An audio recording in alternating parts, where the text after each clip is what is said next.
It's June 14th, 2019, and it's a Friday. I was doing some writing this morning on career stuff and thinking through what is the best way to approach building a career, especially if you are unsure about whether you should pursue something that you studied in college and if you are unsure about your passions. And I was thinking through the advice, I was writing it out, and what I struggled with kind of the framework that I was using, and I wanted to talk out why I think this framework is the right one.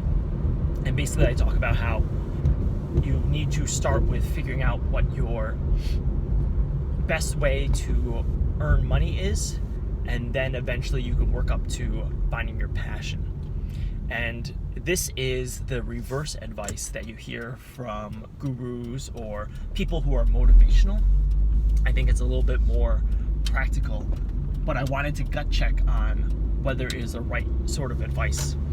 And in thinking about it, it made me think about a conversation I had with one of my past roommates named Eric. This was maybe like 8 years ago. We were talking about this, and we were talking about personal development. And I'm huge on personal development. I think it has greatly shaped my life and improved it. And Eric wasn't as much into that. And Eric said something that really stuck with me. He said, "Why should I need to continue developing myself?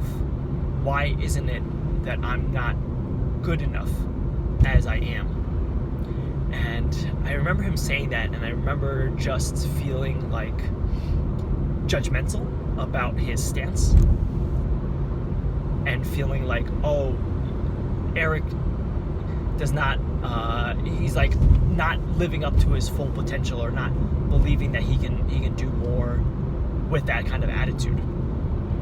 And thinking about it now, looking back on it now, I realize how judgmental that is, and how pompous and how arrogant it is for me to have that, to think that of him. Like it's just not for us to judge other people's ambitions and what they want to do with their life. And the more I've delved into personal development, as well as lived outside of that kind of personal development bubble, you realize that there are so many people who are just not interested in personal development, who are not interested in building up this amazing career that shapes other people's lives. Some people, and maybe this is the better approach, just want to be happy.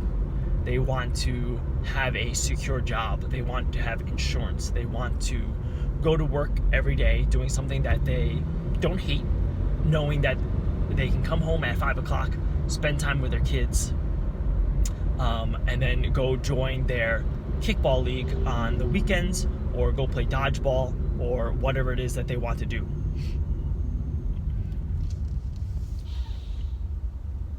And realizing that helps solidify my position on the fact that most people, if they're not interested in personal development, they should go ahead and just focus on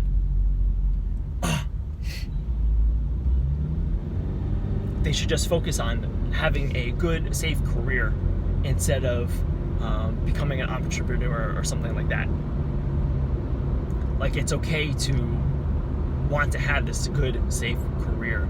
And I think there is a lack of practicality around how to obtain that career and how to get to that path towards happiness.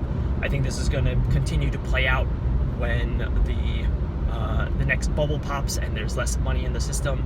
There are fewer people who are going and trying to build their own businesses, as they realize that it's really hard. It's a painful struggle to try to get paid and to do your own thing. And they're going to want to go back to working for someone and having that security of a paycheck and having insurance and having a career path.